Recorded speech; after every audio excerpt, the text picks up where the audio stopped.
आदाब, इस्तकबाल है। आप देख रहे हैं प्राइम डिबेट। मैं हूं आपके साथ अबू हुरैरा। आखिरकार कर्नाटक में एक बार फिर कमल खिल गया है। येदियुरप्पा ने चौथी बार वजारत आला के ओहदे का हलफ ले लिया है। अब 31 जुलाई को येदियुरप्पा को असेंबली में अपनी अक्सरियत साबित करनी होगी। यानी येदियुरप्पा के लिए अभी राह आसान नहीं है। हालांकि कर्नाटक बीजेपी का दावा है कि असेंबली में अदद का मसला नहीं है। खैर, कर्नाटक को नई सरकार और नया वजीर आला मिल गया है, लेकिन सवाल यह उठता है कि क्या नई सरकार पायदार और मजबूत व मुस्तहकम होगी? क्या येदियुरप्पा की क़यादत में कर्नाटक के अवाम के मसाइल हल होंगे? क्या बीजेपी की सरकार किसानों की मुश्किलात का इजाला कर पाएगी? ऐसे बहुत से सवालात हैं जिनके जवाबात येदियुरप्पा और बीजेपी को देने हैं। नई सरकार के सामने चैलेंजेस बहुत हैं। ऐसे में क्या येदियुरप्पा का तजुर्बा रियासत के अवाम के काम आएगा? आज प्राइम डिबेट में हम इन्हीं तमाम इश्यूज को समझने की कोशिश करेंगे, लेकिन सबसे पहले यह रिपोर्ट देखिए।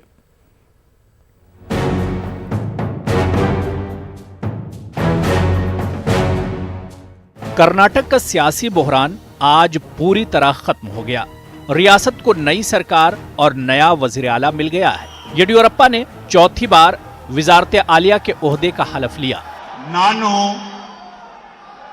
ನಾನು ಬೋಕಿನಕೆರೆ ಸಿದ್ದಲಿಂಗಪ್ಪ येदियुरप्ಪ ಎಂಬ ನಾನು राजभवन में गवर्नर वाजूभाई वाला ने येदियुरप्पा को ओहदे और राजदारी का हलफ दिलाया। अब 31 जुलाई को येदियुरप्पा को असेंबली में अपनी अक्सरियत साबित करनी होगी। यानी येदियुरप्पा के लिए अभी राह आसान नहीं है। हालांकि कर्नाटक बीजेपी का दावा है कि असेंबली में अदद का मसला नहीं है। जेडीएस कांग्रेस इत्तेहाद ने दावा किया है कि येदियुरप्पा की सरकार मुस्तहकम नहीं होगी। बहुत जल्द ये सरकार भी गिर जाएगी। जुमेरात के रोज असेंबली स्पीकर के.आर. रमेश ने 3 बागी अराकीन असेंबली को मौजूदा असेंबली की मुद्दत-ए-कार खत्म होने तक के लिए नाअहल करार दे दिया है। याद रहे कि कर्नाटक में असेंबली की मुद्दत-ए-कार 2023 तक है। इसका मतलब यह है कि उस वक्त तक नाअहल एमएलए असेंबली का इंतखाब नहीं लड़ पाएंगे। येदियुरप्पा के सामने सबसे बड़ा चैलेंज अक्सरियत साबित करना है। बागी अरकान ने साफ कहा है कि वो असेंबली में अपने इस्तीफे पर अटल रहेंगे। मगर कर्नाटक की सियासत में जैसी उथल पुथल मची हुई है, ऐसे में कुछ भी नहीं कहा जा सकता। हालांकि नई सरकार बनने के बाद बागी अरकान का इस्तीफा कबूल होने के बाद असेंबली में अरकान की तादाद 208 रह जाएगी और इस हालत में बीजेपी को ऐवान में अक्सरियत के लिए महज 105 अरकान की जरूरत पड़ेगी, जो बीजेपी के पास पहले से ही मौजूद है। याद रहे कि 14 माह पहले येदियुरप्पा महज 2 दिन रियासत के वजीर आला रहे थे, क्योंकि वो अक्सरियत साबित नहीं कर पाए थे। खैर, इस सियासी नाटक के दरमियान कर्नाटक को नई सरकार और नया वजीर आला मिल गया है, लेकिन सवाल ये उठता है कि क्या नई सरकार पायदार और मजबूत होगी? क्या येदियुरप्पा की क़यादत में कर्नाटक के अवाम के मसाइल हल होंगे? क्या बीजेपी की सरकार किसानों की मुश्किलात का इजाला कर पाएगी? ऐसे बहुत से सवालात हैं जिनके जवाब येदियुरप्पा को देने हैं। Bureau report, news 18 Urdu. तो कर्नाटक को एक नई सरकार मिली है, कर्नाटक को नया सीएम भी मिला है। हालांकि येदियुरप्पा चौथी बार कर्नाटक के सीएम बने हैं। कोई नया चेहरा कर्नाटक के लिए नहीं है। अब सवाल यह उठ रहा है कि बहुत तजुर्बेकार है येदियुरप्पा, लेकिन जो सियासी हालात हैं, जो सियासी सूरत हाल कर्नाटक की है, क्या ऐसे में जो सबसे अहम सवाल उठता है कि ऐसे में क्या येदियुरप्पा की सरकार मजबूत और पायदार होगी, मुस्तहकम सरकार होगी, आवाम के काम आने वाली सरकार होगी? यह बहुत अहम सवाल है कर्नाटक के लिए, क्योंकि पिछले कई सालों से हम देखते आ रहे हैं कि कर्नाटक में बहुत मजबूत सरकार नहीं मिली, जिसकी वजह से सबसे ज्यादा मायूसी आवाम को हुई है। ऐसे में अब जब येदियुरप्पा चौथी बार कर्नाटक के वजीर आला बने हैं, बहुत तजुर्बा है सियासत का येदियुरप्पा के पास, क्या वाकई में आवाम के जो मसाइल हैं वो हल होंगे? और सबसे अहम सवाल यह उठ रहा है, क्या जिस तरह की सियासत 14 महीने हमने कर्नाटक में देखी, क्या वो पीछे छूट जाएगी और अब एक नई सरकार नए जोशो खरोश के साथ कर्नाटक के अवाम के लिए काम करेगी? आज इन्हीं तमाम नुकात को, तमाम पॉइंट्स को हम प्राइम डिबेट में समझने की कोशिश करेंगे। कुछ खास मेहमान मेरे साथ जुड़ चुके हैं, बहुत जल्दी अपने मेहमानों का आपसे तारुफ करा देता हूं। मेरे साथ शिवम त्यागी हैं, बीजेपी लीडर हैं, सुल्ताना बेगम जी हैं, जेडीएस लीडर हैं, इनके अलावा डॉक्टर अमित सिंह हैं, पॉलिटिकल एनालिस्ट हैं आप, सुभाष गुप्ता जी कॉन्स्टिट्यूशन एक्सपर्ट हैं, आइन के माहिर हैं। तमाम मेहमानों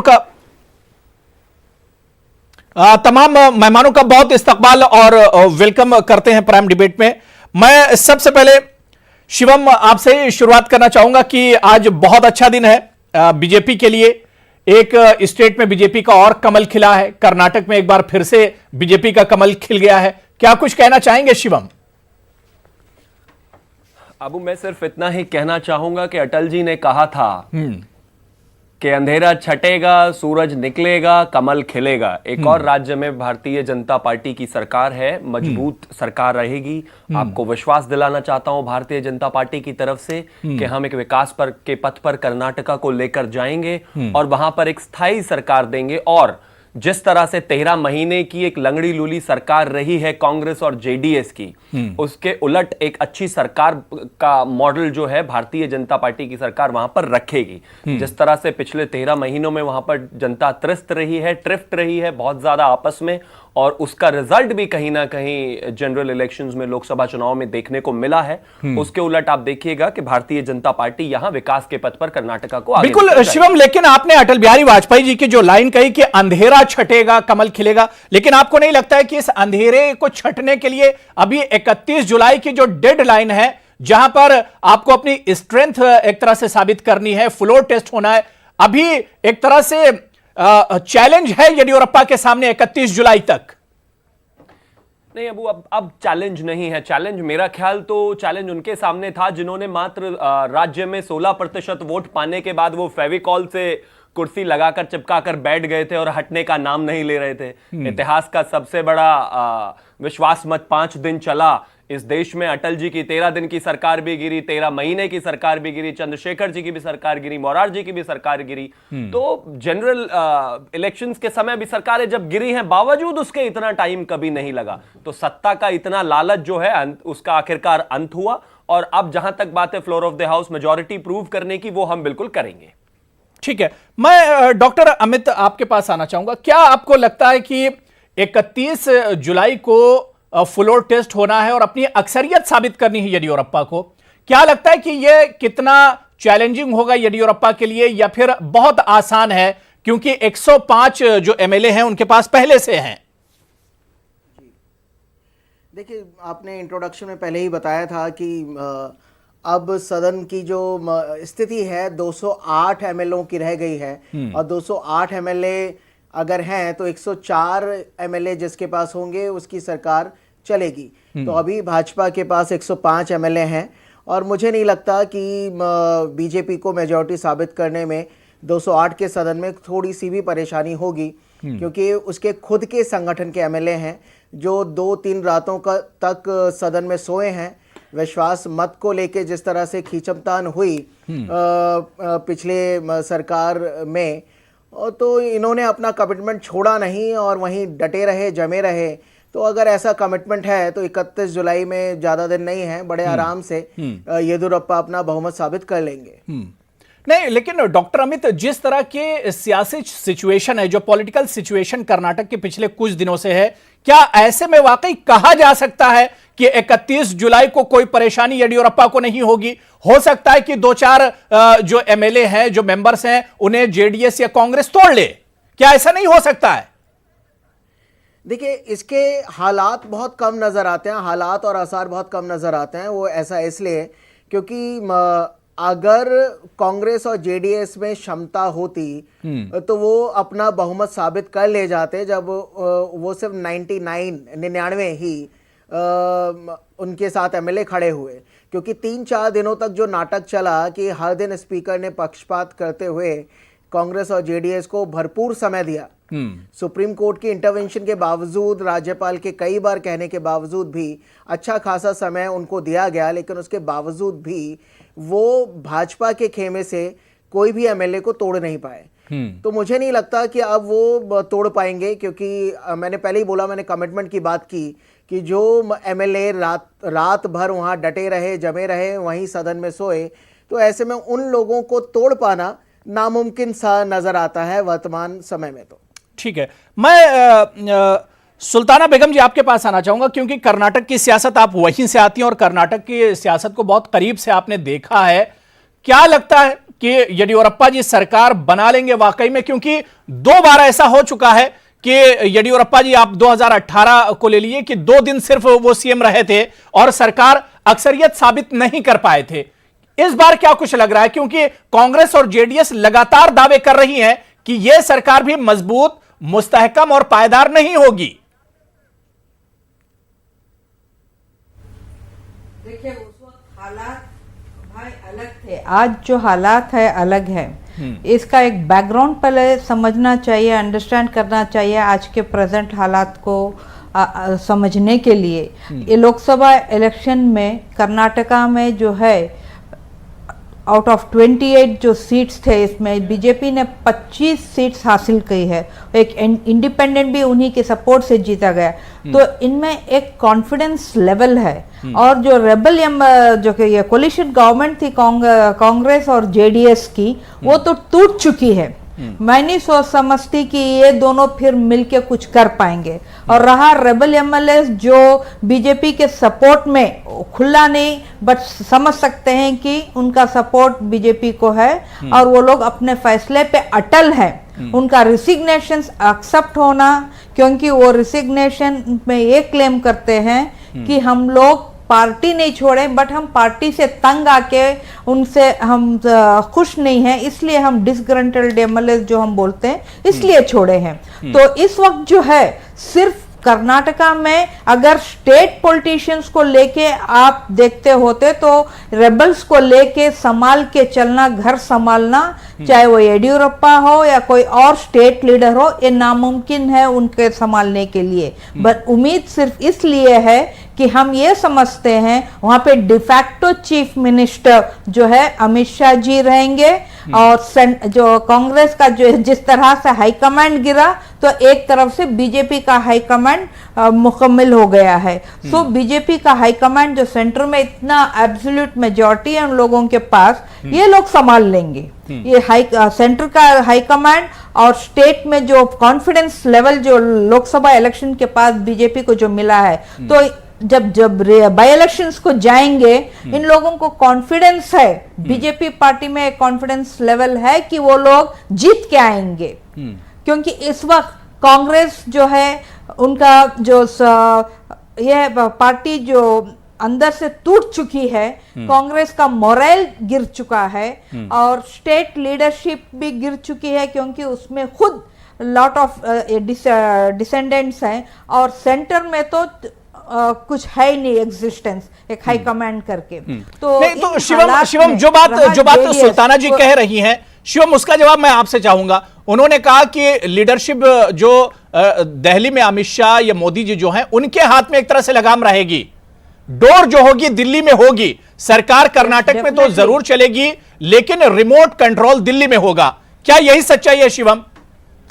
देखिए, विश्लेषण का अपना एक महत्व है, मैं उस पर नहीं जाना चाहता, लेकिन इतना जरूर मैं कहना चाहता हूं, जिस तरह से येदियुरप्पा जी ने वहां दिन रात मेहनत की है और जिस तरह से सारी चीजें देखने में आई हैं और जिस तरह से कर्नाटका में अगर आप हमारा लोकसभा का परफॉर्मेंस देखेंगे, जिस तरह से वहां पर चुनाव प्रबंधन से लेके एक एक चीज पर हमारा बहुत बेहतर पकड़ रही है और जिस तरह से येदियुरप्पा जी की डायनामिक लीडरशिप में हमने एक बेहतर चुनाव प्रबंधन के साथ साथ लोकसभा में भी वहां पर बहुत अच्छा परफॉर्मेंस दिया है, उस बेसिस पर मैं कहना चाहता हूं कि येदियुरप्पा जी आने वाले समय के एक बहुत अच्छे सीएम फिर से एक बार होने वाले हैं। और जहां तक बात रिमोट कंट्रोल की है, तो ये कांग्रेस या राजाओं वाली पार्टी नहीं है, ये सरकार नहीं है। यहां पर इंडिपेंडेंट मुख्यमंत्री के अपने डिसीजंस लेने की अपनी क्षमता है। वो कर्नाटका को किस तरह से आगे लेकर जाएंगे, बस ये एक देखने वाली चीज है। एक बेहतर रोड मैप पर वो आगे इस सरकार को लेकर जाएंगे।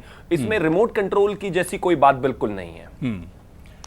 ठीक है, मैं सुभाष गुप्ता जी, अब आगे स्पीकर का रोल कैसे देखते हैं? क्योंकि अब नई सरकार बन गई है, क्या जो पुराने स्पीकर थे वो हटा दिए जाएंगे? मतलब कॉन्स्टिट्यूशन या कानूनी पहलू को अगर देखा जाए क्या उसे एक तरह से नजरअंदाज नहीं किया जा सकता अब मैं है? इस जिस पर तरह 10 से ये सेकंड पूरा चाहूंगा पूरा आपसे, जो अगर आप मामला मुझे था पहले 10 सेकंड दे देते। सुभाष जी, ये सुप्रीम कोर्ट भी गया था और सुप्रीम कोर्ट के बाद जिस तरह से उस पे जो ऑर्डर से एक तरह से आए, मतलब बड़ी उलझी हुई सियासत कर्नाटक की थी। अब क्या आपको लगता है कि क्या कानूनी दांव पेच अभी भी फंसेंगे इस सरकार में भी?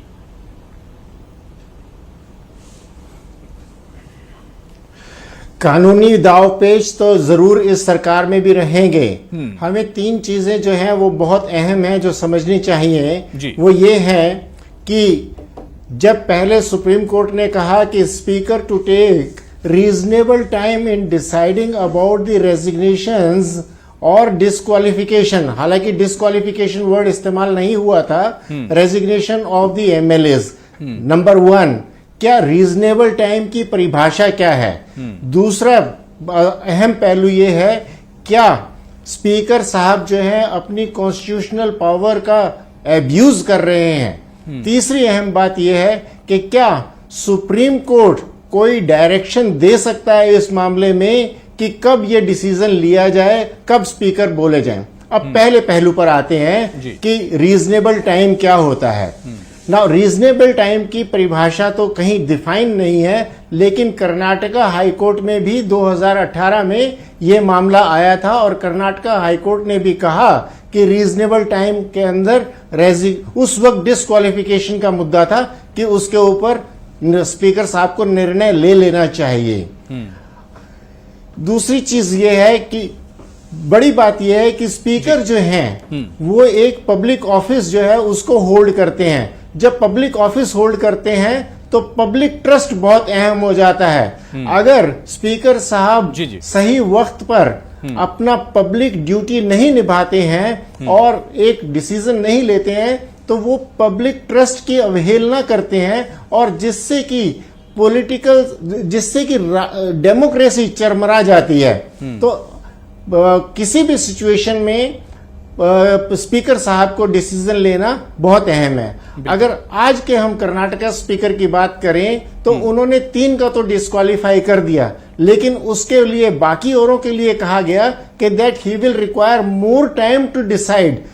संविधान के अंदर और 10वें शेड्यूल के अंदर जो हमारे पास कानूनी क्या कहते हैं धाराएं उपलब्ध हैं, उसके अंदर ये नहीं कहा गया कि स्पीकर कितना समय लेंगे, स्पीकर अपना माइंड बनाएंगे। अब यहां पर दूसरी चीज जो है वो ये कि स्पीकर साहब जब अपना ओहदा ले लेते हैं, हालांकि स्पीकर जो हैं वो एक रूलिंग पार्टी से आते हैं, लेकिन जब कॉन्स्टिट्यूशनल पद संभाल लेते हैं तो ये माना जाना चाहिए कि वो अपनी पार्टीजन स्थिति जो है, पार्टी की स्थिति छोड़ देंगे और पार्टी का पक्ष नहीं लेंगे। लेकिन भारत की राजनीति के अंदर ऐसा सोचना कि स्पीकर जो है पार्टीजन रोल नहीं निभाएंगे एक मजाक ही होगा। इसकी मिसाल कर्नाटक में ही हमने देखा कि किस तरह से सरकार को बचाए रखा है स्पीकर ने। इसकी मिसाल तो हमें कर्नाटक में ही दिख गई।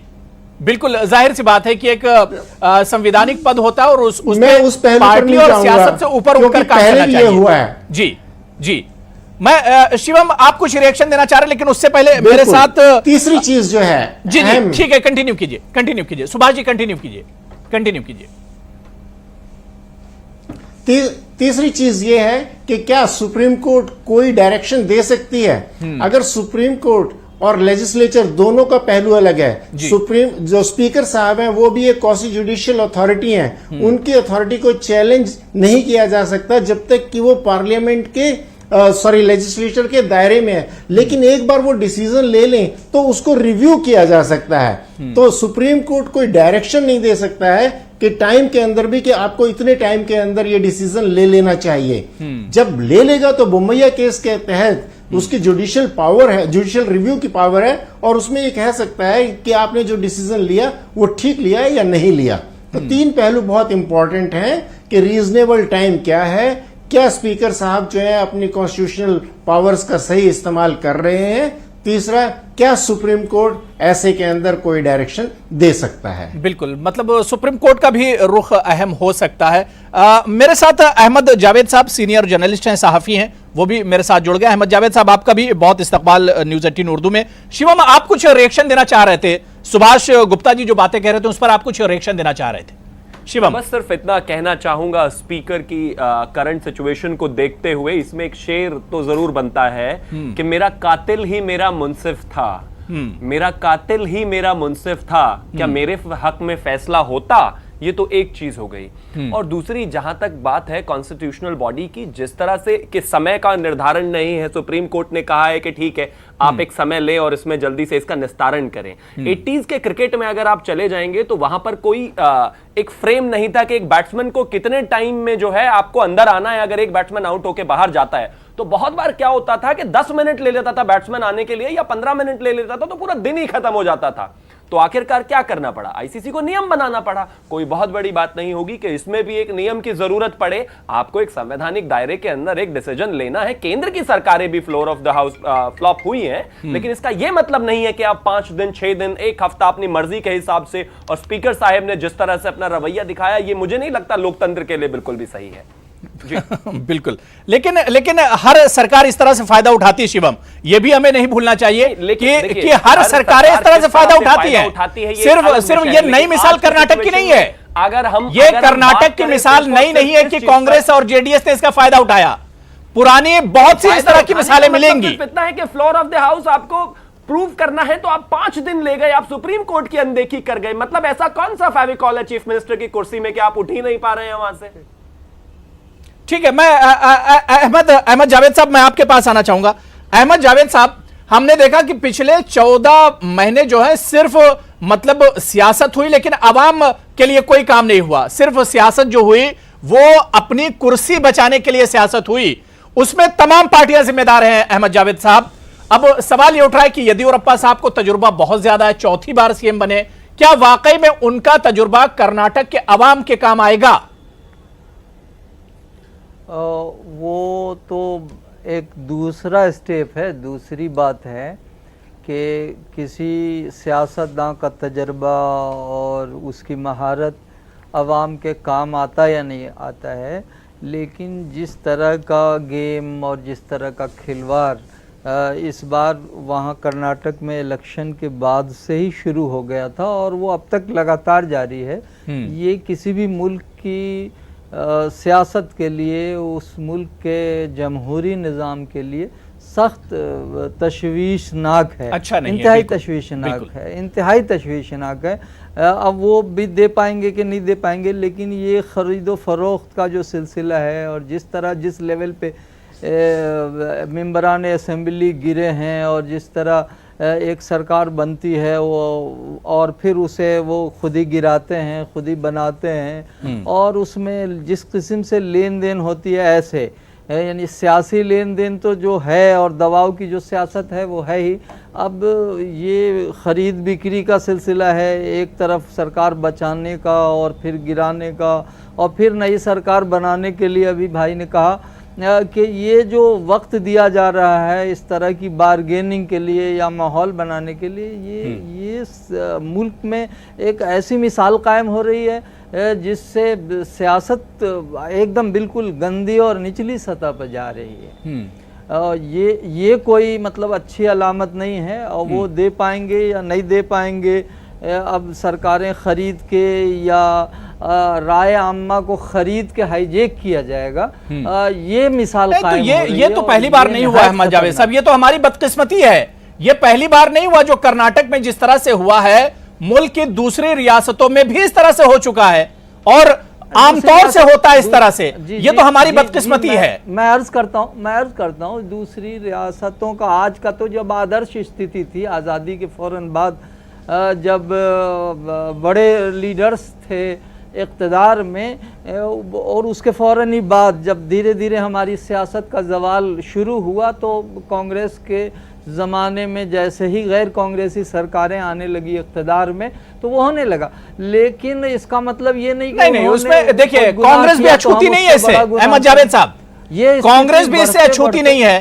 कांग्रेस भी जब सेंटर में रही है, कांग्रेस भी जब मजबूत रही है तो उसने गैर कांग्रेसी सरकारों के साथ ऐसा किया है और इसकी कई मिसालें हैं। हाँ, तो यही तो कह रहा हूं। तो वो सिलसिला बढ़ते बढ़ते अब इस लेवल तक चला जाए, इस सतह तक गिर जाए कि हम आवाम को लगे कि हम क्या देख रहे हैं, कोई तमाशा, कोई सर्कस देख रहे हैं। तो ये बहुत ख़राब और इंतहाई गंदी स्थिति है। और इससे जो नई मिसालें कायम हो रही हैं, हम कहें कि ये तो नए आदर्श कायम हो रहे हैं जमहूरियत में। डेमोक्रेसी जो है वो आखिरी हद तक, और इससे ये है कि अवाम का एतमाद मजरू होगा, और अवाम का एतमाद जब उठ जाए किसी निज़ाम से तो वो बहुत खतरनाक स्थिति होती है, उसको समझना चाहिए। ये नहीं कि वो ठीक है, जो बात आप कह रहे हैं, मैं सुल्ताना बेगम साहिबा से, क्योंकि सियासी तज्जिया निगार भी हैं वो, और कर्नाटक की सियासत को बहुत अच्छे से उन्होंने देखा है।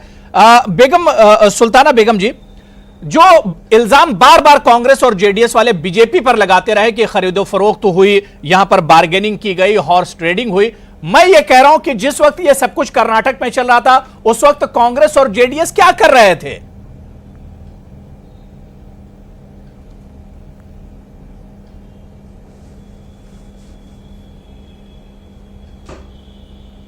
अपना एक पॉलिटिकल एनालिस्ट के हैसियत से मैं यहाँ बैठी हूँ। जी जी। अच्छा, जैसा आजकल माहौल जो घरों में बच्चों का बदलता है, जो आजकल एक रेवोल्यूशनरी ट्रेंड जैसा फैमिलीज में आई है, उसी तरह कुछ साल से, 5-10 साल से सारे हिंदुस्तान में एक पॉलिटिकल चेंजेस आ रहे हैं। जो ट्रेडिशनल पॉलिटिकल कल्चर था, कांग्रेस जो इतने सालों से डोमिनेट कर रही, और जो बीजेपी का भी प्रेजेंस था, आज जो पॉलिटिक्स है ये फिर कुछ साल देखने को मिलेगा। ये अभी हमारे पास जो लिमिटेड टाइम है इसलिए मैं डिटेल में नहीं जा सकती। वी हैव टू एक्सेप्ट, हमारे को मानना पड़ेगा ये पॉलिटिकल चेंजेस।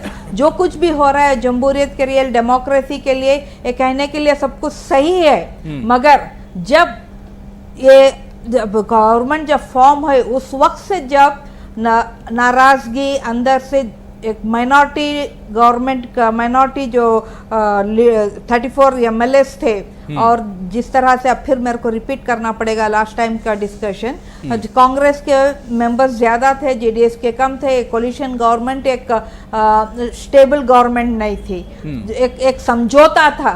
समझौता किस लिए हुआ ये भी सारे हिंदुस्तान को मालूम है, बीजेपी को पावर से अलग हटा के रखने मेरा सवाल यह था कि जेडीएस और कांग्रेस अपने अरकान को आखिर क्यों नहीं रोक पाए? जो उनके एमएलएस थे उन्हें रोक क्यों नहीं पाए? नहीं रोक पाए।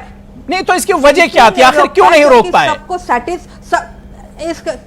क्यों नहीं रोक पाए? क्योंकि हर कोई एस्पिरेंट था मिनिस्टर के लिए, सीनियर पोस्ट के लिए, तो सबको खुश तो नहीं कर सकते। अभी 34 पोस्ट मिनिस्टर ही कर सकते हैं। इसके लिए अभी थोड़े लोग जो गए थे वो कंटेंडर्स थे। अभी जब रूल करे कि सीनियर्स को नहीं देंगे, जूनियर को, एमएलएस को मिनिस्टर बनाएंगे, तो उसमें भी नाइंसाफी हुई। कुछ सीनियर एमएलएस को फिर से कैबिनेट रैंक दिया गया, जैसे अभी रोशन बेग, रामलिंगा रेड्डी, इन लोगों को नहीं रखे। तो ये नाराजगी, इनमें ना इत्तेफाकी आ गई, इन लोगों को सेटिस्फाई नहीं कर सके ये सीनियर लीडर्स को और कम्युनिटी लीडर्स को, इसलिए वो जाहिर था। मगर जितने भी जो रेबल्स गए हैं वो लोग इस बार ऐसा नहीं लगता उसमें से कोई भी पैसों के लिए गया है, क्योंकि एक से बढ़कर एक पैसे वाला है। उनको पैसों की कुछ कमी नहीं है, उनको पावर की कमी है। तो अभी सवाल ये है, मुद्दा ये है कि जो कमी कांग्रेस और जेडीएस कोलिशन गवर्नमेंट इनकी पूरी नहीं कर सकी, बीजेपी कैसा पूरी कर सकेगी? अभी कर्नाटका के गवर्नमेंट के सामने, येडियुरप्पा के गवर्नमेंट के सामने सवाल बस ये है, जो ये लोग नहीं संभाल सके कोलिशन गवर्नमेंट, इन रेबल एमएलएस को, फिर खुद के पार्टी एमएलएस को किस तरह से संभालेंगे? मगर डॉक्टर अमित, इसी सवाल का मैं जवाब आपसे लेना चाहूंगा। मैं समझना चाहूंगा कि जो बागी हुए थे, जो नाराज थे, जिनकी अपनी डिमांड्स थी, अपनी मांगे थी, जेडीएस और कांग्रेस से नाराज हुए थे जो एमएलए, क्या बीजेपी उन्हें मना पाएगी? उनकी जो मांगे हैं क्या उसे बीजेपी अब फुलफिल करेगी? अब किस तरह की सियासत आप देख रहे हैं कर्नाटक में? देखिए, फिलहाल तो यही है, क्योंकि 105 मेंबर ही उनको चाहिए अपना बहुमत साबित करने के लिए, वो भाजपा के पास हैं। तो फिलहाल मुझे नहीं लगता कि जो लोग रेबल हैं उनसे उस तरह की कोई बार्गेनिंग की जाएगी कि आप सरकार में आइए या नहीं आइए। और जो सुल्ताना बेगम जी ने बोला कि ये सही बात है, जितने भी एमएलए अभी रेबल हुए हैं उनके पास पैसे की कोई कमी नहीं है, और ऐसा भी कोई इंसिडेंट या कोई एविडेंस सामने नहीं आया है जिसमें बोला जाए कि भ्रष्टाचार हुआ है या पैसे का लेन देन हुआ है या खरीद फरोख्त हुआ है। तो मुझे लगता है सिर्फ पावर हंग्री जो नेता होते हैं उनको सिर्फ सत्ता चाहिए, कुर्सी का सुख चाहिए, जो उनको नहीं मिला। और ये अमूमन देखा जाता है कि जब भी कॉलिशन गवर्नमेंट होती है, चाहे वो केंद्र में हो या राज्य सरकारों में हो, तो वो ज़्यादा दिन तक वो सरकार नहीं चल पाती है। वो खींचतान होना स्वाभाविक ही है। और एक छोटी सी पार्टी को जो कि सत्ता से बहुत दूर थी, जिसके 30 के आसपास CMLA थे, उसको आपने मुख्यमंत्री बना दिया सिर्फ भाजपा को रोकने के लिए। तो मुझे लगता है कि इसकी शुरुआत ही सरकार की थोड़ी अनएथिकल हुई थी, जिसकी वजह से इसका गिरना ही था। और बार बार हमारे जो कुमारस्वामी थे, कई पब्लिक मंचों पर वो रोते हुए नजर आए हैं। तो ये सरकार रोने वाली सरकार थी, इन्होंने काम कुछ नहीं किया और आज ना कल तो जानी ही थी। और जब कर्नाटक का लोकसभा का रिजल्ट आया तो ये और पक्का हो गया कि अब ये सरकार बस कुछ दिनों की ही मेहमान है। बिल्कुल जाहिर सी बात है कि सरकार की तो शुरुआत ही अच्छी नहीं हुई थी और उसी तरह से उसका अंजाम भी हुआ। यहां पर मुझे छोटा सा कॉमर्शियल ब्रेक लेना, लेकिन ब्रेक के बाद आएंगे तो कर्नाटक के अवाम की बात करेंगे। हमारा फोकस कर्नाटक के अवाम पर होगा जो 14 महीने से इंतजार कर रहे हैं कि आखिर उनके लिए फंड कब वागुजार किए जाएंगे, किसानों के जो मसले हैं वो मसले हल कब होंगे, क्या येडियुरप्पा सरकार अब आई है वो अवाम पर फोकस करेगी, इस पर हम बात करेंगे छोटे से ब्रेक के बाद। तो कर्नाटक को येदियुरप्पा की शक्ल में नया वजीर आला मिल गया है, नई सरकार मिल गई है, लेकिन सवाल यह उठ रहा है कि इस सरकार के सामने चैलेंजेस बहुत ज्यादा हैं और इन चैलेंजेस को कैसे फेस करेंगे येदियुरप्पा, कैसे फेस करेगी बीजेपी, क्योंकि बड़ी नाजुक सियासत कर्नाटक की पीछे भी रही और अब आगे का जो सफर है वो भी चैलेंजेस से भरा हुआ है। लेकिन सवाल यह उठ रहा है कि इस उठा पटक के बीच आवाम का कोई सुध लेने वाला नहीं है। आवाम के जो मसाइल हैं आखिर उन्हें कैसे हल किया जाएगा, किसानों के मसले कैसे हल किए जाएंगे, इसी को हम प्राइम डिबेट में समझने की कोशिश कर रहे हैं। मैं ब्रेक के बाद सुभाष गुप्ता जी बहुत जल्दी से आपसे एक चीज समझना चाहूंगा कि अगर हम बात कांग्रेस की बात कर लेते हैं, कांग्रेस के पास अभी भी 76 MLAs हैं और उनमें से 13 जो MLAs हैं ऐसे हैं जिनकी मेंबरशिप को लेकर अभी भी स्पीकर को फैसला देना है। क्या कोई अड़चन अभी आप देख रहे हैं, आगे अभी कुछ परेशानी आ सकती है?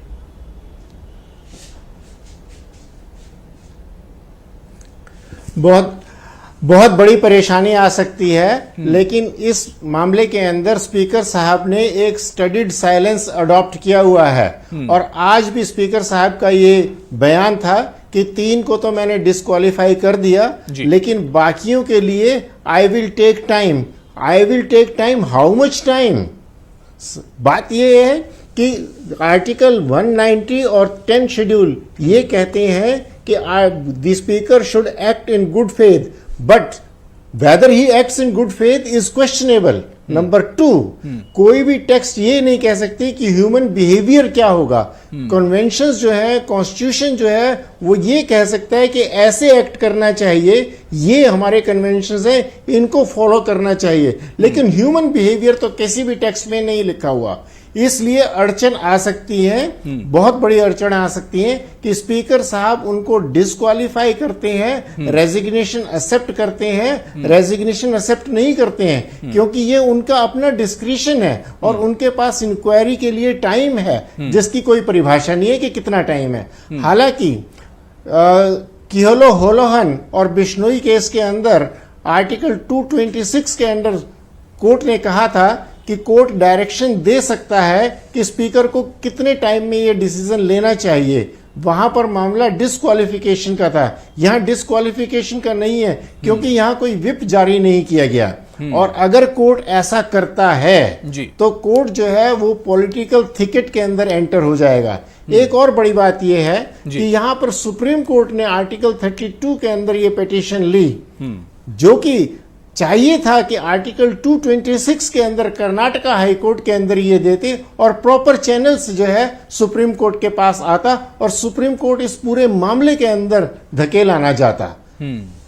ये कई चीजें जो है समझने वाली है, जब तक कि सुभाष जी एक चीज बहुत जल्दी समझना चाहूंगा कि जो मौजूदा स्पीकर जो है रमेश जो मौजूदा स्पीकर हैं, क्या अब नई सरकार बनने के बाद क्या अभी भी वही असेंबली के स्पीकर रहेंगे या फिर अभी कुछ तब्दीली आ सकती है इसमें?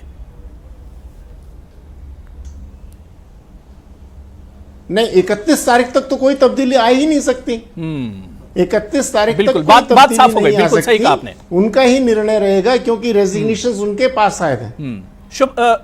शिवम, और शिवम, एक और बड़ी बात है, जी। अगर 31 तारीख को सरकार गिर जाती है तो 31 तारीख तक तो फाइनेंस बिल भी जो है वो पास होना चाहिए, नहीं तो अपने आप जो है वो प्रेसिडेंट रूल इनएविटेबल हो जाएगा और प्रेसिडेंट रूल आ जाएगा। शिवम, जो चीजें अभी सुभाष गुप्ता जी ने बताई हैं कि अड़चन तो देखिए अभी है। जिस तरह से आपने कहा था कि अंधेरा छट गया और कमल खिल गया, मुझे लग रहा है कि अभी अड़चन है। जिस तरह से जो बातें संविधान से जुड़ी हुई, कानून से जुड़ी हुई, सुभाष गुप्ता जी ने बहुत डिटेल में समझाई ये सारी बातें। अड़चन है अभी। शिवम, नहीं, देखिए, सुभाष गुप्ता जी ने इसका बिल्कुल एक संवैधानिक पहलू जो है अपने दर्शकों के सामने रखा है, आपके दर्शकों की। मैं सिर्फ इतना कहना चाहता हूं कि जहां तक रेजिग्नेशंस का सवाल है, वो रेजिग्नेशंस एक्सेप्ट होंगे, चीजें आगे बेहतर होंगी। सुप्रीम कोर्ट 2 बार डायरेक्शंस दे चुका है इसमें, और स्पीकर को एक बार तो कहा भी गया है कि आप क्या मतलब सुप्रीम कोर्ट को कम कर आंक रहे हैं। मैं सिर्फ इतना कहना चाहता हूं, इतने डील डॉल रवैये के बाद स्पीकर अब कोई गलती करें या कोई चीज एक संवैधानिक तौर पर जो सही ना हो, या फिर एक बार ऐसा ना हो कि विधायकों को फिर से जरूरत पड़े सुप्रीम कोर्ट का दरवाजा खटखटाने की, अब कोई ऐसा सवाल शायद नहीं उठता। और जहां तक बात है सरकार की, तो सरकार इसमें मजबूत रहने वाली है। देखिए, विधायकों की अपने विल है, अगर उन्होंने इस्तीफा दिया है तो उनको किसी ने सोमालिया में ले जाकर नहीं रखा था, किसी ने बंदी नहीं बनाया था, किसी ने कैदी नहीं किया था। वो खुद अपने मर्जी से इस्तीफा देकर आए हैं और आगे जो है, ठीक है। अहमद जावेद साहब नहीं कर पाए तो आपको क्या लगता है कि 31 तारीख तक जो गेंद है कर्नाटक की सियासत की गेंद, वो स्पीकर के पाले में है? क्या तस्वीर हो सकती है 31 तारीख तक? क्या कोई बड़ा फैसला स्पीकर ले सकते हैं? बिल्कुल है, वो तो सामने की बात है कि वो उनके पाले में है गोल, और वो फैसला का उनको इख्तियार है, जांच करने का इख्तियार है। वो ठीक है, आइन और कानून और ज़वाबित की रोशनी में वो कोई फैसला लेंगे, उससे बाहर नहीं जा सकते।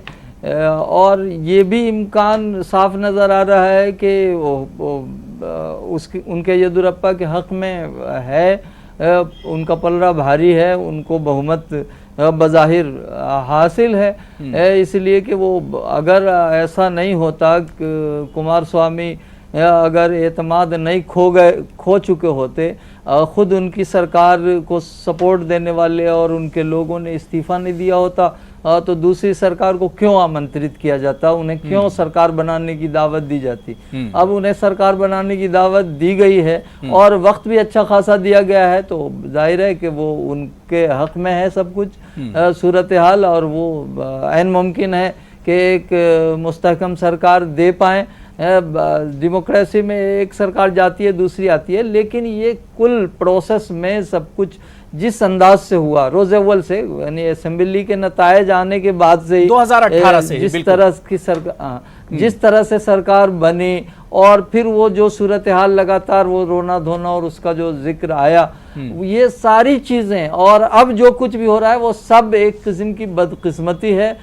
इस मुल्क की जमहूरियत के माथे पर ये अच्छी सुल्ताना जी क्या मानती हैं कि अभी भी कर्नाटक की सियासत में क्राइसिस कहीं ना कहीं अभी भी है, बहरान जो है वो अभी भी बाकी है, अभी पिक्चर बाकी है सुल्ताना जी कर्नाटक की? यस, डेफिनेट जरूर है, क्या नहीं है करके नहीं है, क्योंकि आज सिर्फ येडियुरप्पा का ओथ सेरेमनी हुआ है, किसी और को मिनिस्टर कुछ इंक्लूड नहीं करे, क्योंकि जो कैबिनेट फॉर्मेशन है एक बहुत बड़ा पहाड़ है इन लोगों के सामने। एक तरफ ये रेबल एमएलएस को है और दूसरी तरफ कॉन्स्टिट्यूशनली, बट फिर भी जिनको डिस्क्वालीफाई करना था वो आसान था, स्पीकर साहब ने इनको डिस्क्वालीफाई कर दिया। दूसरे जो एमएलएस जो रेसिग्नेशन दिए हैं उस वक्त विप जारी नहीं थी, स्पीकर जो है डिले कर सकते हैं, मगर उनको मेरे ख्याल से, I am not a constitutional expert but जितनी नॉलेज मेरे को कॉन्स्टिट्यूशन की है, उनको डिस्क्वालीफाई नहीं कर सकते, क्योंकि उन्होंने अपनी मर्जी से रिजिग्नेशन दिया है। तो रिजाइन करेंगे, फिर उसके बाद से पार्टी से रिजाइन करेंगे, फिर जिन पार्टी से वो चाहते हैं उसमें खड़ के बाई इलेक्शन जीत के आना जरूरी है। तो एक वो स्टेज है जहाँ पे बाई इलेक्शन, क्योंकि अब माहौल जो है कर्नाटक में, एक बीजेपी का जो बैकग्राउंड है, लिंगायत कम्युनिटी है, इस वक्त वो लोग अपना पावर खोने का कोई चांस छोड़ेंगे नहीं, वो लोग जरूर गवर्नमेंट बना के रखेंगे। दिस टाइम येडियुरप्पा के पीछे येडियुरप्पा की कम्युनिटी खड़ी है, और खुद येडियुरप्पा का इतना लॉन्ग स्टैंडिंग एक पॉलिटिकल कैरियर है। हालांकि दूसरे भी इसके कंटेंडर्स है, डिप्टी चीफ मिनिस्टर को लेके बहुत सारे पोस्ट आपस में है, बट है प्रॉब्लम्स है। ऐसा नहीं है कि एक क्लियर कट वॉक है, कांटे तो हैं चलते कदम पे, मगर फिर भी उम्मीद है, पॉजिटिव थिंकिंग। डॉक्टर अमित, इसी बात को और मैं समझना चाहूंगा आपसे। जिस तरह से सुल्ताना जी ने कहा कि कैबिनेट फॉर्मेशन को लेकर एक बड़ा चैलेंज होगा येडियुरप्पा के लिए, फिर डिप्टी सीएम वो किसे बनाते हैं, किसे क्या कुछ पोर्टफोलियो मिलेगा, या जो नाराज जो एमएलए हैं क्या उनके लिए भी कुछ इनके यहां गुंजाइश और जगह होगी? मतलब चैलेंजेस हैं येडियुरप्पा के सामने। जरूर चैलेंजेस तो हैं जी, चैलेंजेस तो हैं, और उससे कोई इनकार नहीं किया जा सकता है, क्योंकि पहले तो उनको अपना बहुमत साबित करना होगा, जो मुझे लगता है वो कर लेंगे, और उसके बाद उनको देखना होगा कि उनके संगठन में से कौन से व्यक्ति को कौन सा दायित्व या पद दिया जा सकता है। और उसमें अगर कुछ खींचतान हुई, ऐसा मुझे लगता नहीं है, क्योंकि अभी तक अगर चाहे कांग्रेस, जेडीएस या और कई संगठन से भी अगर इसकी तुलना की जाए, तो ऐसा लगता है भाजपा के जो एमएलए हैं वो डिसिप्लिन्ड हैं। तो संगठन जो भी निर्णय लेगा, मध्य प्रदेश में तो अभी 2-3 तो छोड़कर चले गए मध्य प्रदेश में, तो ऐसा नहीं कह सकते मेरे ख्याल से ना फिर भी एमपी की मिसाल बिल्कुल अभी ताजा है अमित जी। जी बिल्कुल एमपी की मिसाल है, उससे कोई दो राय नहीं है, लेकिन मुझे लगता है कि आने वाले समय में खतरा है, जो अभी सुल्ताना जी ने भी बोला, क्योंकि जिन लोगों को डिस्क्वालीफाई किया गया, जिन लोगों ने रिजाइन किया, कहीं ना कहीं आने वाले समय में बाई इलेक्शन होगा, और अगर उस बाई इलेक्शन में कांग्रेस और जेडीएस के लोग ज्यादा जीते तो बहुमत साबित करना दोबारा से पड़ सकता है। तो अभी पोर्टफोलियो को लेके मुझे नहीं लगता ज्यादा कुछ परेशानी होगी, लेकिन 6 महीने बाद जब चुनाव जीत के नए लोग आ जाएंगे या वही लोग आएंगे, वो किस तरफ जाएंगे वो देखना बड़ा ही दिलचस्प होगा। बिल्कुल शिवम, हमने देखा है कि चौथी बार तो येडियुरप्पा जी सीएम बने हैं और उन्होंने काफी काम कर्नाटक के लिए किया है, लेकिन ये एक बड़ी बदकिस्मती उनकी रही है कि कभी उन्होंने अपना टर्म पूरा नहीं किया, कभी उन्होंने अपना पीरियड पूरा नहीं किया। यह भी उनके साथ रहा है शिवम, और इस बार भी कुछ तस्वीर उसी तरह की लग रही है। नहीं देखिए अबू, इस बार बिल्कुल जैसा आपने कहा वैसा नहीं है। ठीक है, आप का अपना एक एनालिसिस है, लेकिन इसके आपके नहीं, जो पैनलिस्ट बता रहे हैं, जो अमित जी ने बताया, जो सुल्ताना जी ने बताया, जो शुभम जी बता रहे हैं, अहमद जावेद साहब ने, जो आपके साथी जो सब बैठे हुए, जनता पार्टी, मैं कुछ नहीं कह रहा हूं। लोकसभा के चुनाव में भारतीय जनता पार्टी प्रचंड वोटों के साथ आई है। ठीक है, और जहां तक कर्नाटका की बात है, कर्नाटका में भी 26 में से करीब 23 सीटें हमारी शायद हैं। तो मैं सिर्फ इतना कहना चाहता हूं, वहां की जनता का मूड बिल्कुल साफ है। जनता पूरी तरह से येदियुरप्पा सरकार के साथ खड़ी हुई है। 13 महीने में जिस तरह से इन्होंने एक तरह से लड़ाइयां की हैं जेडीएस और कांग्रेस ने वहां पर, और वो बिल्कुल बाहर आई हैं। आप मतलब देखिए, आपके एक स्टेट के चीफ मिनिस्टर खड़े होकर कहते हैं कि अगर मुझे इसी तरह से परेशान किया गया तो मैं रिजाइन कर दूंगा। तो आप सोचिए, जब एक चीफ मिनिस्टर स्तर के जो नेता हैं ये कहते हैं पब्लिकली आके, तो वहां की पब्लिक तो ठगा हुआ महसूस करेगी, और पब्लिक ने उसको दिखाया भी है लोकसभा के चुनाव में। तो आप इस चीज की किसी भी ठीक है, लेकिन अब एक बड़ी जिम्मेदारी शिवम आने वाली है बीजेपी पर और येडियुरप्पा पर। कर्नाटक में आवाम के लिए कुछ हुआ नहीं पिछले 14 महीने में, और अब नए सिरे से येडियुरप्पा जी को आवाम का ख्याल रखना पड़ेगा। शिवम, भारतीय जनता पार्टी आवाम के लिए करना पड़ेगा येडियुरप्पा जी को। पिछले 14 महीने में कर्नाटक के आवाम सिर्फ ठगे गए हैं। किसानों का प्रॉब्लम, और ये एक बड़ी जिम्मेदारी येडियुरप्पा के कांधों पर आने वाली है, चाहे किसानों का मसला हो, चाहे आम आवाम का मसला हो। पार्टी का बहुत से मसले हैं। चीजों से, चुनौतियों से नहीं घबराता है। ये संगठन इस देश का नहीं दुनिया का सबसे मजबूत संगठन है। और जिस तरह से हमारा कार्यशैली है, चाहे वो 2014 के बाद 2019 में केंद्र की सरकार का रिपीट होना देख लीजिए, जिस तरह से 2014 में से आए थे उससे बेहतर तरह से 2019 में आए हैं। 2019 में आए हैं तो जाहिर बात है कि हमने काम भी किया है जनता के लिए। कर्नाटका में भी उसी को हम दोहराएंगे और एक बहुत अच्छी सरकार आगे जो है लेकर जाएंगे येदियुरप्पा जी के नेतृत्व में। नहीं, कांग्रेस तो शिवम लगातार कह रही कि जिस दिन से सरकार बनी थी जेडीएस कांग्रेस की, उसी दिन से बीजेपी की नजर थी और बीजेपी सरकार गिराना चाह रही थी और अब अपने मिशन में कामयाब हो गई। जब आपकी कांग्रेस तो लगातार ये इल्जाम लगा रही है, संभाल सकते अपने परिवार को ही आप नहीं संभाल सकते। ये एक लालच की बनी हुई सरकार थी जिसमें मैं कहता हूं, जिसमें मात्र 15% वोट पाने वाले एक व्यक्ति को मुख्यमंत्री बनाया गया।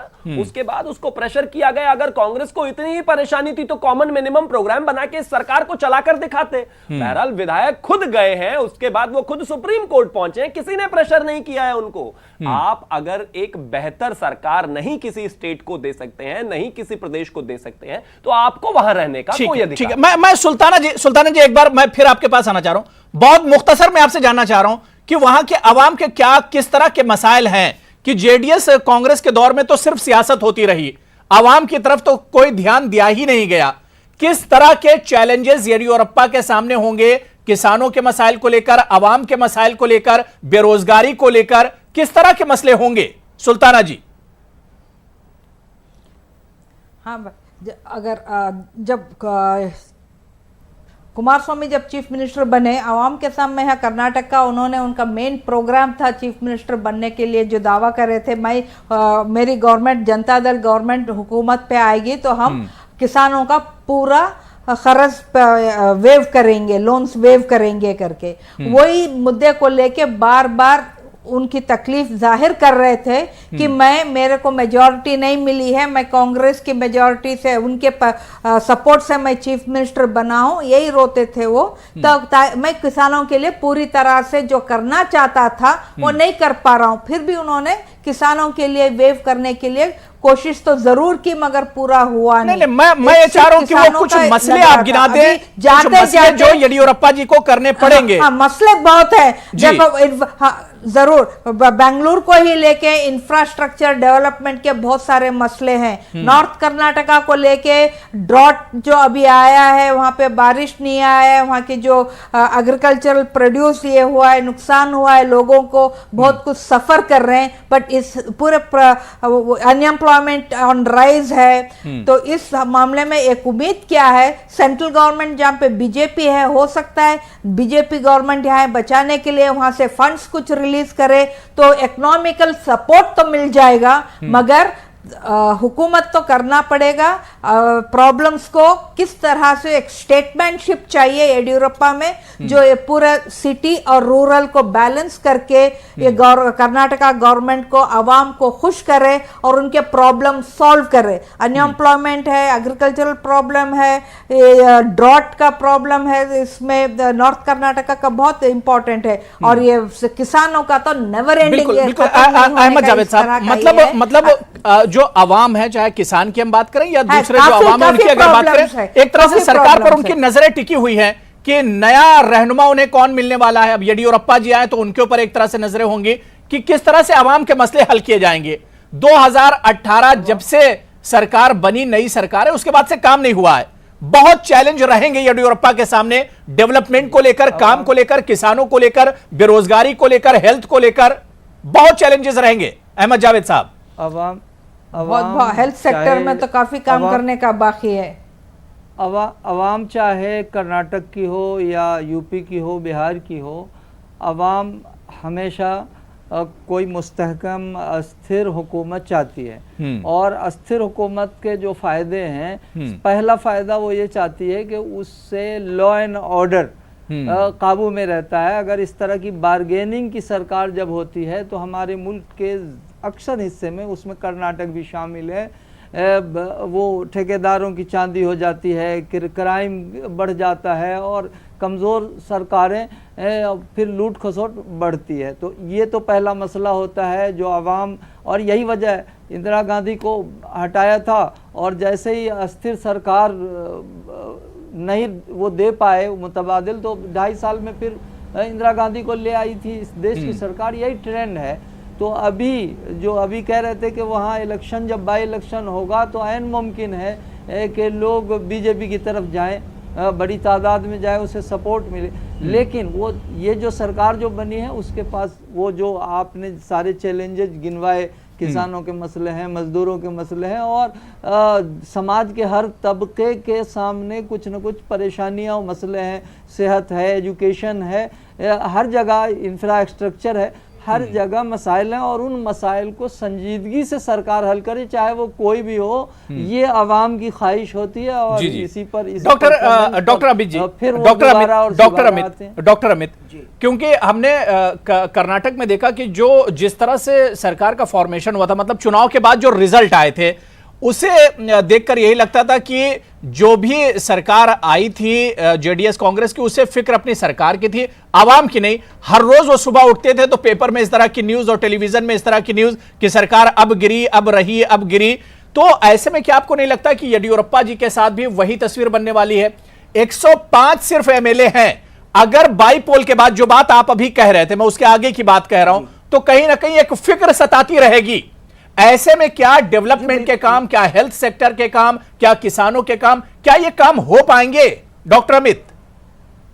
देखिए, बिल्कुल जो मैंने बोला है, क्योंकि 6 महीने बाद, क्योंकि जो कॉन्स्टिट्यूशन की बातें हैं कि रेजिग्नेशन के बाद 6 महीने के बाद बाई इलेक्शन कराने ही हैं, तो बहुमत साबित करने के बाद अगर देखा जाए तो कम से कम या ज़्यादा से ज़्यादा येदियुरप्पा जी के बाद 6 महीने होंगे, और 6 महीने में उनको फौरी तौर पे सड़क पे ये सारे काम दिखाने पड़ेंगे जो अभी बाकी पॉलिटिकल एनालिस्ट ने बताए हैं। और इनमें से अगर ज्यादातर चीजें सड़क पर पूरी होती नजर आती हैं तो इस बात की उम्मीद की जा सकती है कि पॉसिबिलिटी होगी कि आवाम जो है वो बीजेपी के कैंडिडेट को दोबारा से चुनकर लाए। अगर यानी जो बाई इलेक्शन में, अगर वो बाई इलेक्शन में बीजेपी अच्छा परफॉर्म करती है तो आगे सरकार रहेगी, अगर नहीं कर पाई या तो अच्छा परफॉर्म नहीं कर पाई एज ए सरकार के रहते, तो हो सकता है उनको उतनी सीटें ना मिले, तो दोबारा से फिर शक्ति परीक्षण या फिर बहुमत साबित करना पड़ जाएगा।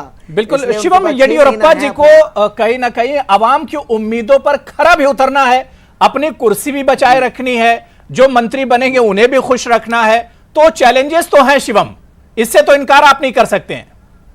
जरूर अबू, चैलेंजेस बिल्कुल हैं, और इसी का नाम मेरा ख्याल राजनीति भी है। अगर हम बात करें तो चैलेंजेस इस देश में 2014 में भी थे, चैलेंजेस 2019 में भी थे, जाहिर बात है आज भी चैलेंजेस हैं, कर्नाटका में भी चैलेंजेस हैं। लेकिन ये पार्टी और ये सरकार खास तौर पर चैलेंजेस से डरने वाली सरकार बिल्कुल नहीं है, पीठ दिखाकर भागने वाली सरकार बिल्कुल नहीं है। और 6 महीने में अगर बाय इलेक्शंस की भी अगर हम बात करते हैं तो भारतीय जनता पार्टी की सरकार येदियुरप्पा जी के नेतृत्व में वहां पर बहुत अच्छा करने वाली है, जिसके आधार पर वहां की जनता ने जिस तरह से हमें 2019 में प्यार दिया है, इस बार 6 महीने बाद भी हमें बाय इलेक्शंस में प्यार देंगे। और जनता भी चाहेगी कि एक मजबूत सरकार जो वहां पर टेन्योर पूरा करे, वैसी एक सरकार होनी चाहिए। वैसी एक सरकार बिल्कुल कर्नाटक की जनता नहीं चाहेगी जिसमें बार्गेनिंग की जरूरत हो, जिसमें जरूरत हो कि एक दूसरे से मिलकर किस तरह से तोड़फोड़ की राजनीति से काम चलाया जाए।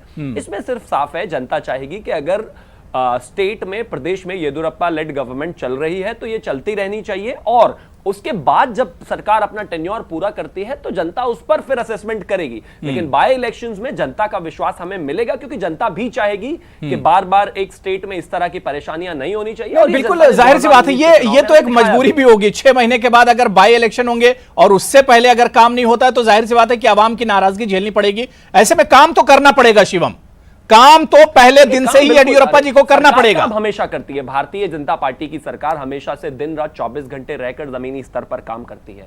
ये तो वही पार्टी है ना जो इस देश में सबसे ज्यादा विपक्ष में रही है, तो हमें तो काम करने की और दिन रात चलने की आदत है। ये सरकार बिल्कुल नहीं, जाहिर सी बात है कि ये अभी तो शुरुआत है और येडियुरप्पा जी ने एक बार फिर से नई शुरुआत की है, उनकी बिगनिंग है। और देखना यह कि जो चैलेंजेस है उसे किस तरह से वो फेस करते हैं, क्या वाकई में आवाम की उम्मीदों पर खरे उतरेंगे, क्योंकि कर्नाटक के आवाम 2018 से ही अपने आप को ठगा हुआ महसूस कर रहे हैं, बलि का बकरा बनाया गया कर्नाटक के आवाम को। क्या येडियुरप्पा जी कर्नाटक के आवाम की उम्मीदों पर खरे उतरेंगे, यह देखना बहुत अहम और बहुत दिलचस्प भी होगा। और अगर येडियुरप्पा जी आवाम के काम नहीं आते, अवाम की नहीं सुनते हैं, अवाम और किसानों के काम नहीं किए जाते हैं, तो आप समझ लीजिए कि पिक्चर अभी बाकी है कर्नाटक में और इसका जवाब फिर अवाम ही दे देंगे। बहुत बहुत शुक्रिया सुभाष गुप्ता जी मेरे साथ जुड़ने के लिए, डॉक्टर अमित जी, अहमद जावेद साहब, शिवम त्यागी जी और सुल्ताना बेगम साहब, आपका भी बहुत बहुत शुक्रिया मेरे साथ प्राइम डिबेट में जुड़ने के लिए। आदाब।